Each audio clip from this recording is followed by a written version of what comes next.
नमस्कार, जनवार्तामध्ये आपल्या सगळ्यांचं स्वागत। सर्वप्रथम पाहूया ठळक बातम्या।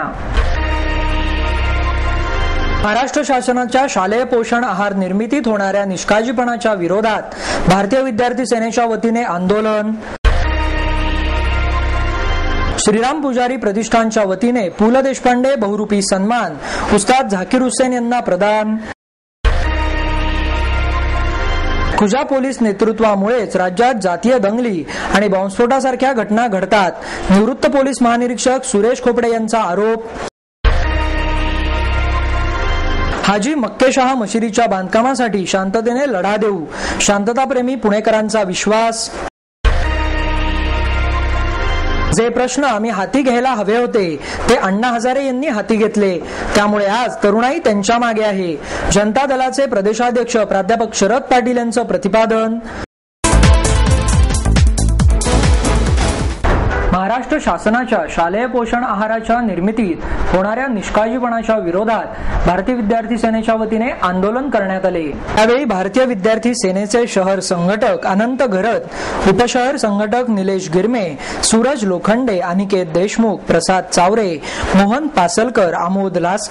याचे ताजे उदाहरण म्हणजे पिंपरी येथील शाळेतील आहारात आलेल्या पालीमुळे मुलींना झालेला त्रास। अशा घटनांमुळे विद्यार्थ्यांप्रमाणेच पालकांमध्ये सुद्धा संताप आहे। याचे ताजे उदाहरण म्हणजे पिंपरी येथील शाळेतील आहारात आलेल्या पालीमुळे मुलींना झालेला त्रास। अशा घटनांमुळे विद्यार्थ्यांप्रमाणेच पालकांमध्ये सुद्धा संताप आहे। याचे ताजे उदाहरण म्हणजे पिंपरी येथील शाळेतील आहारात आलेल्या पालीमुळे मुलींना झालेला त्रास। अशा घटनांमुळे विद्यार्थ्यांप्रमाणेच पालकांमध्ये सुद्धा संताप आहे। याच्या विरोधात हे आंदोलन जिल्हा परिषदेत करण्यात आले। यावेळी भारतीय विद्यार्थी सेनेच्या वतीने जिल्हा शिक्षण अधिकाऱ्यांना झुरळ असलेली खिचडी खाण्यासाठी आणली होती, परंतु जिल्हा शिक्षण अधिकारी जागेवर नसल्याने त्यांच्या टेबलावर झुरळ असलेली खिचडी ठेवण्यात आली। शाळेत खिचडी वाटण्याच्या अशा चांगल्या योजनेवर लक्ष ठेवावे, तसेच योजनेची सुव्यवस्था बघण्यासाठी भरारी पथके नेमावी, तसेच आहार योजनेचा दर्जा सुधारा, अशा प्रकारचे निवेदनही जिल्हा शिक्षण अधिकाऱ्यांच्या टेबलावर ठेवण्यात आले। शिक्षण अधिकारी जागेवर नसल्याने डेप्युटी जिल्हा शिक्षण अधिकारी भंडारी यांनी आंदोलनकर्त्यांचे निवेदन स्वीकारले। प्रशालेत शालेय शिक्षण आहारात जर यापुढे झुरळे, पाल, कीटक आढळल्यास शिवसेनेच्या पद्धतीने आंदोलन करण्यात येईल, असा इशाराही अनंत घरत यांनी यावेळी दिला। भारतीय विद्यार्थी सेना पुणे शहरातर्फे हा कार्यक्रम आयोजित करण्यात आला होता। हे आंदोलन यासाठी घेतलं होतं, 4 दिवसापूर्वी पुणे शहरामध्येच पिंपरी चिंचवड भागामध्ये पाली आढळल्या होत्या जेवणामध्ये। जे शासकीय आहार योजना आहे शासनाची चांगली योजना आहे, पण त्या योजनेवर शासनाचं लक्ष नाही। योजना नुसती राबवली जाते, पण त्या योजने थ्रू त्या योजनेमध्ये जे आज त्या योजना ज्या संस्था राबवतात, ज्या संस्थांना हे काम दिलेलं आहे, जे टेंडर दिलेले, त्या संस्था काम करतात का? आज अनेक जागी अनेक शाळांमध्ये पुणे शहरामध्ये आम्ही भारतीय विद्यार्थी सेनेच्या पदाधिकाऱ्यांनी सर्वे केला। यामध्ये आम्हाला असं आढळलं, भरपूर शाळांमध्ये मुलांच्या जेवणांमध्ये पाली, झुरळं, कीटक, गांडूळ या प्रकारचे आढळलेले, पण सर्व प्रसिद्ध होत नसतं। काही विषय तिथले इथं दाबले येतात, शिक्षक सांगतात मुलांना नका विषय बाहेर काढू, पण आम्ही स्वतः सर्वे केला, आम्हाला काही जागी आढळलेले। त्यामुळं भारतीय विद्यार्थी सेनेने आज ठरवलं की शिक्षण जे आहे तिथले जिल्हा परिषदेचे त्यांना आम्ही निवेदन दिलेले आणि भारतीय विद्यार्थी सेनेतर्फे त्यांना खिचडीचा झुरळ असलेला भात आणि गांडूळ असलेला भात दिलेला आहे। त्यांनी ते खाऊन बघावं, त्यांच्या मुलाबाळांना चारावं, कारण की आज सामान्य माणूस जो शासनाने जी दिलेली ही योजना आहे सामान्य मुलांसाठी आहे, सामान्य शाळेतल्या मुलांसाठी आहे आणि त्यामध्ये हे झुरळ येतात, ते जर खातात त्यांच्या आयुष्याला धोका होत असेल, तुम्ही खाऊन बघा तुमच्या आयुष्याला कसा धोका होतो हे यांना कळलं पाहिजे। शासनाने जी चांगली स्कीम दिलेली आहे ती योजना चांगल्या प्रकारे राबवावी, यासाठी आम्ही त्यांना निवेदन दिलेलं आहे। आणि ह्याच्या पुढं जर आम्हाला कुठल्या पुणे शहरात पुणे जिल्ह्यामध्ये आढळलं, भारतीय विद्यार्थी सेना याचा बुलंद आवाज उठवेल आणि भारतीय विद्यार्थी शिवसेनेच्या स्टाईलनी इथं आंदोलन करेल आणि प्रत्येक अधिकाऱ्याला आम्ही बळजबरीने तोंडामध्ये झुरळ आणि गांडूळ खायला घालू, हा आम्ही आदेश त्यांना सांगितलेलंच आहे तसं तोंडी, आणि त्यांना त्या प्रकारची खिचडी इथे दिलेली।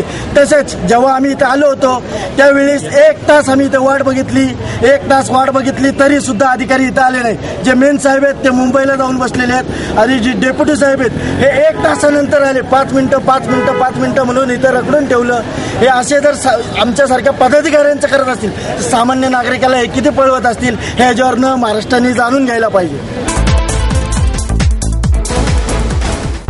श्रीराम पुजारी प्रतिष्ठानच्या वतीने देण्यात येणारा पु ल देशपांडे बहुरूपी सन्मान उस्ताद झाकीर हुसेन यांना प्रदान करण्यात आला। प्रतिष्ठानचे अध्यक्ष न्यायमूर्ती उमेश लळित आणि उपाध्यक्ष डॉक्टर जब्बार पटेल यांच्या हस्ते पुरस्कार प्रदान करण्यात आला। यावेळी उपाध्यक्ष दादासाहेब नाईक नवरे आणि कार्याध्यक्ष सुहासिनी पुजारी आदी मान्यवर उपस्थित होते। मी उस्ताद नाही तर एक विद्यार्थी आहे, चांगले शिकण्याबरोबर चांगला विद्यार्थी होण्याचा प्रयत्न करतो, असे प्रांजळ मत उस्ताद झाकीर हुसेन यांनी व्यक्त केले। पुढे बोलताना हुसेन म्हणाले की उस्ताद बनने की कोशिश नहीं करना, अच्छे शागिर्द बनो ही वडिलांची शिकवण होती। वडिलांच्या या शिकवणीतून पुढे येत नवनवीन शिकण्याचा मी प्रयत्न करीत आहे। विद्यार्थी म्हणूनच रोज नवनवीन गोष्टी शिकत आलो आहे। उस्ताद नाम की कोई चीज नहीं होती, असेही त्यांनी यावेळी सांगितले।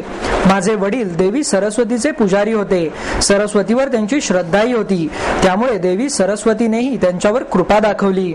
पु ल देशपांडे यांना जवळून बघण्याची संधी मिळाल्याचे यावेळी त्यांनी बोलताना सांगितले। प्रतिष्ठानचे सचिव डॉक्टर प्रकाश जोशी यांनी प्रास्ताविकात संस्थेच्या कार्याची माहिती दिली। खुजा पोलिसी नेतृत्वामुळेच राज्यात जातीय दंगली आणि बॉम्बस्फोटासारख्या घटना घडतात, असा आरोप निवृत्त पोलीस महानिरीक्षक सुरेश खोपडे यांनी केला। भारतामध्ये होणारे बॉम्बस्फोट स्थानिकांच्याच मदतीने घडवले जात असल्याचे सांगत निवृत्त पोलीस महानिरीक्षक सुरेश खोपडे यांनी खळबळ उडवून दिली। 1993 मध्ये झालेल्या बॉम्बस्फोटाचे उदाहरण देत यावेळी त्यांनी पोलिसांवरही सडकून टीका पत्रकार परिषदेमध्ये केली। बॉम्बस्फोटांसारख्या दहशतवादी कारवायांबाबत पोलिसांनी लक्ष देणे गरजेचे आहे, ते कार्यक्षमही आहेत, त्यांच्या त्या कार्यक्षमतेचा प्रशासनाने योग्य रीतीने वापर करून घेणे गरजेचे आहे, असे सांगून खोपडे म्हणाले की मुंबईवरील दहशतवादी हल्ल्याचा धोका ओळखून आपण 19 मार्च रोजी मुंबईचे पोलीस आयुक्त अरुण पटनायक यांना पत्र पाठवले होते। मुंबई पोलीस दलात अनेक दोष आहेत, याबाबत त्यात त्यांना सतर्क करण्यात आले होते, असेही त्यांनी यावेळी स्पष्ट केले। दहशतवादी हल्ले थांबवण्यासाठी महाराष्ट्र पोलीस दलाकडून एकही नवीन प्रयोग राबवला जात नाही। पोलीस दलाची कालबाह्य कार्यपद्धत, जनता आणि पोलीस यांच्यामध्ये कमी संवाद, दुबळी गुप्तहेर संघटना, वरिष्ठ अधिकाऱ्यांचा फायर फायटिंग अप्रोच, मानवी बळाचा अपव्यय, कर्मचारी आणि अधिकाऱ्यांमध्ये अविश्वास, खुजे नेतृत्व, पोस्ट ट्रॉमॅटिक स्ट्रेस डिसीज ऑर्डरने ग्रासलेले पोलीस दल असे दोष आहेत, अशीही टीका खोपडे यांनी यावेळी केली। कालबाह्य पोलीस व्यवस्था बदलण्याबाबत पत्रातून आणि पुस्तकातून केलेल्या सूचना व्यक्तिगत पातळीवर घेऊन तसेच त्यांना त्यांचे मत मांडण्याची संधी न देता विभागीय चौकशी सुरू केली आहे। निवृत्तीनंतर मिळणारी रक्कमही रोखून धरली असून पोलीस महासंचालक कार्यालय आणि गृह विभागातील अधिकाऱ्यांनी हा एक प्रकारे अन्यायच केला असल्याचे खोपडे यांनी यावेळी बोलताना सांगितले।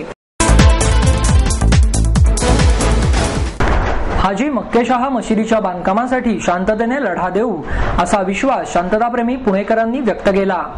महाराष्ट्र गांधी स्मारक प्रणित शांती दल, हाजी मक्केशाह ट्रस्ट, डेक्कन जिमखाना यांच्या वतीने हाजी मक्केशाह मशिदीच्या बांधकामाला पाठिंबा देण्यासाठी SM जोशी सभागृहात मेळावा आयोजित करण्यात आला। यावेळी अध्यक्षस्थानी महाराष्ट्र गांधी स्मारक निधीचे अध्यक्ष डॉक्टर कुमार सप्तर्षी, SM जोशी सोशालिस्ट फाउंडेशनचे विश्वस्त अभय जोशी, राष्ट्रसेवा दलाचे सुभाष वारे, मशिदीचे विश्वस्त साजिद भाई, शांती दलाचे अनवर राजन आणि मुस्लिम समाजातील प्रतिनिधी मोठ्या संख्येने उपस्थित होते। यावेळी बोलताना कुमार सप्तर्षी म्हणाले, या मशिदीच्या बांधकामानंतर तणाव निर्माण होणारच असेल तर शासन तरी काय करणार आहे?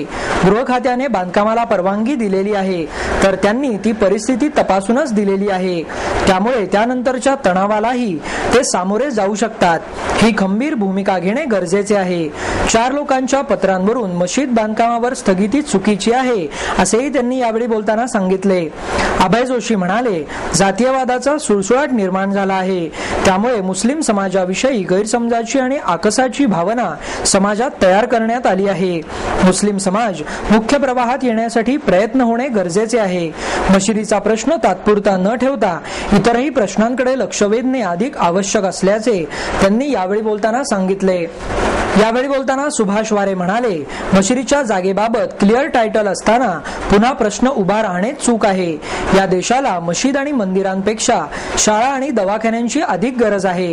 मात्र तरीही या प्रश्नांच्या पाठीशी आम्ही उभे आहोत. कारण धर्माचरण आणि उपासनेनेच स्वातंत्र्य दिले असतानाही जातीयवादातून असा विरोध होणे हे धर्मनिरपेक्ष भूमिकेचे अपयश आहे. प्रत्येकाच्या घरात धर्माची सत्ता चालू शकते, मात्र रस्त्यावर संविधानाची भारतीयत्वाची सत्ता चाललीच पाहिजे. संविधानाच्या भूमिकेसाठी या प्रश्नाला पाठिंबा देऊ असेही वारे यांनी यावेळी सांगितले. कार्यक्रमाचे सूत्रसंचालन संदीप बर्वे यांनी केले. जे प्रश्न आम्ही हाती घ्यायला हवे होते ते अण्णा हजारे यांनी हाती घेतले, त्यामुळे आज तरुणाई त्यांच्या मागे आहे, असं प्रतिपादन जनता दलाचे प्रदेशाध्यक्ष प्राध्यापक शरद पाटील यांनी केले. प्रदेश जनता दलाचे अधिवेशन पुण्यात 31 जुलै रोजी होणार आहे. याविषयी माहिती देण्यासाठी आयोजित पत्रकार परिषदेत पाटील बोलत होते. पुढे ते म्हणाले, खुल्या अर्थव्यवस्थेमुळे निर्माण झालेली महागाई आणि भ्रष्टाचार तसेच तरुणाईचे प्रश्न हाती घेण्यासाठी समाजवादी पक्षांनी दुर्लक्ष केले. एकेकाळी केंद्रात सत्तेवर असणाऱ्या जनता दलाकडे आज तरुणाई का वळत नाही असे विचारले असता पाटील म्हणाले की जागतिकीकरणाचे दुष्परिणामाची जाणीव करून देणे आणि समाजवादी विचार तरुणांमध्ये मांडण्याच्या प्रयत्नांकडे सर्वच समाजवादी पक्षांनी दुर्लक्ष केले.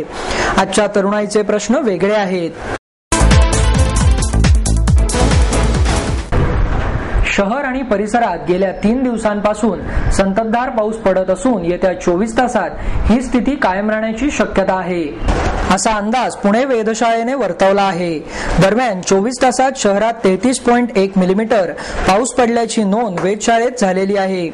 या पावसामुळे सोमवारी काही भागातील वीज पुरवठाही रात्री खंडित झाला.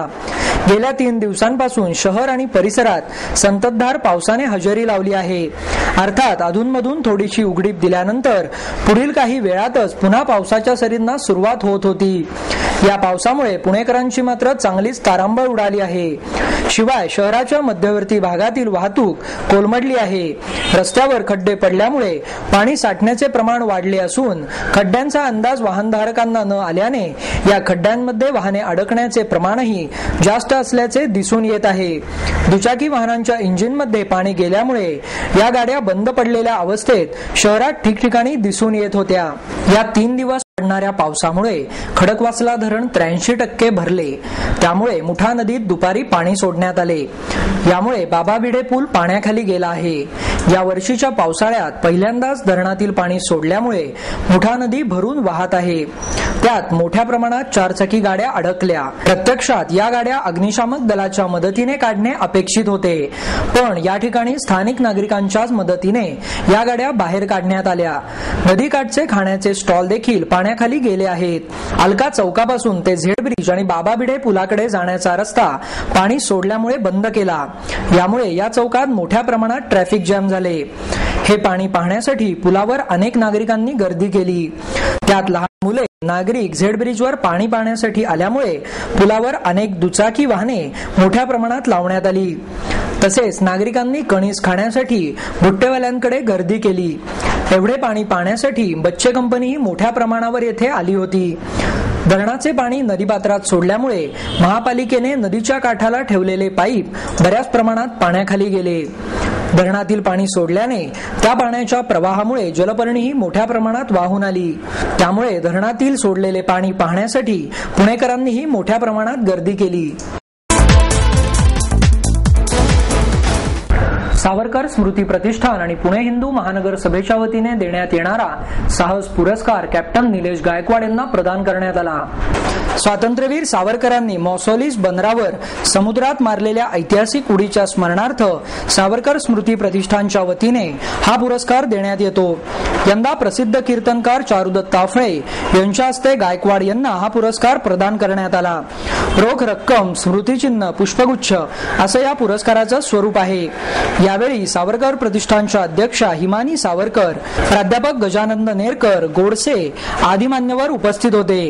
यावेळी सावरकर प्रतिष्ठानच्या अध्यक्षा हिमानी सावरकर, नाना गोडसे, प्राध्यापक गजानंद नेरकर आदी मान्यवर उपस्थित होते. स्वातंत्र्यवीर सावरकरांच्या नावाने मिळालेला हा पुरस्कार सर्व सावरकर भक्तांना अर्पण करत असल्याचे पुरस्कारानंतर बोलताना गायकवाड यांनी सांगितले. यावेळी चारुदत्त आफळे यांचं असे लोकमान्य असे सावरकर या विषयावर व्याख्यान झाले. यामध्ये त्यांनी या दोन महान व्यक्तींचे चरित्र उपस्थितांसमोर मांडले.